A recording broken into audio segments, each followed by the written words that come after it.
ಒಂದು ದೇಶವನ್ನ ಹಾಳು ಮಾಡಬೇಕಾದ್ರೆ ಅದರ ಸಂಸ್ಕೃತಿಯನ್ನು ನಾಶ ಮಾಡಿ ಆ ದೇಶ ಸತ್ತು ಹೋಗುತ್ತೆ ಅಂತ ಹೇಳಿದರು.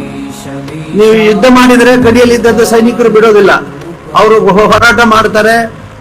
ಎಲ್ಲ ಶತ್ರು ಸೈನಿಕರನ್ನ ಹೊರಗೆ ಅಷ್ಟು ಬಲಿಷ್ಠವಾದ ಸೈನ್ಯಗಳು ನಮ್ಮ ದೇಶದಲ್ಲಿದೆ. ಆದರೆ ಬಹಳ ಸುಲಭವಾಗಿ ಒಂದು ದೇಶವನ್ನು ಗೆಲ್ಲುವುದು ಹೇಗೆ ಅಂತಂದ್ರೆ ಅವರ ಸಂಸ್ಕೃತಿಯನ್ನು ನಾಶ ಮಾಡುದು, ಅವರ ಪ್ರವೃತ್ತಿಯನ್ನು ನಾಶ ಮಾಡುದು, ಅವರ ಸ್ವಭಾವವನ್ನು ನಾಶ ಮಾಡುದು ಬಹಳ ದೊಡ್ಡ ಕೆಲಸ. ಹಾಗಾಗಿ ನೀವು ಯಾವ ಕಾರಣಕ್ಕೂ ಕೂಡ ಈ ದೇಶದ ಸಂಸ್ಕೃತಿ ನಾಶ ಮಾಡ್ಲಿಕ್ಕೆ ಬಿಡಬೇಡಿ. ಇವತ್ತು ನಮ್ಮ ಕ್ಷೇತ್ರಕ್ಕೆ ಬಂದಂತ ಅಪಾಯ ಬೇರೆ ಕ್ಷೇತ್ರಕ್ಕೂ ಬರಬಹುದು. ನನ್ನ ಸ್ವಾಮಿ ವಿಷಕಂಠ ಇದ್ದಾನೆ, ಮಂಜುನಾಥ ಸ್ವಾಮಿ ಅಂದ್ರೆ ವಿಷಕಂಠ. ಹಾಗಾಗಿ ವಿಷವನ್ನ ಸ್ವೀಕರಿಸುವ ಶಕ್ತಿ ಎಲ್ರಿಗೂ ಬರುವುದಿಲ್ಲ, ಮಂಜುನಾಥನಿಗೆ ಮಾತ್ರ ವಿಷವನ್ನ ಸ್ವೀಕರಿಸುವಂತ ಒಂದು ಶಕ್ತಿ ಇದೆ. ಹಾಗಾಗಿ ಈ ವಿಷಕಂಠನಾದಂತ ಮಂಜುನಾಥ ಸ್ವಾಮಿ ಸನ್ನಿಧಿಯಲ್ಲಿ ನಾವೆಲ್ಲರೂ ಒಂದು ಪ್ರತಿಜ್ಞೆ ಮಾಡೋಣ, ಏನಂತಂದ್ರೆ ವಿಷವನ್ನ ಸ್ವೀಕರಿಸುವಂತ ನೀನು ರಕ್ಷಣೆ ಮಾಡ್ಲಿಕ್ಕೆ ನಾವು ಇದ್ದೇವೆ, ಆದ್ರೆ ನಮ್ಮನ್ನು ರಕ್ಷಣೆ ನೀನು ಮಾಡಬೇಕು ಅಂತ.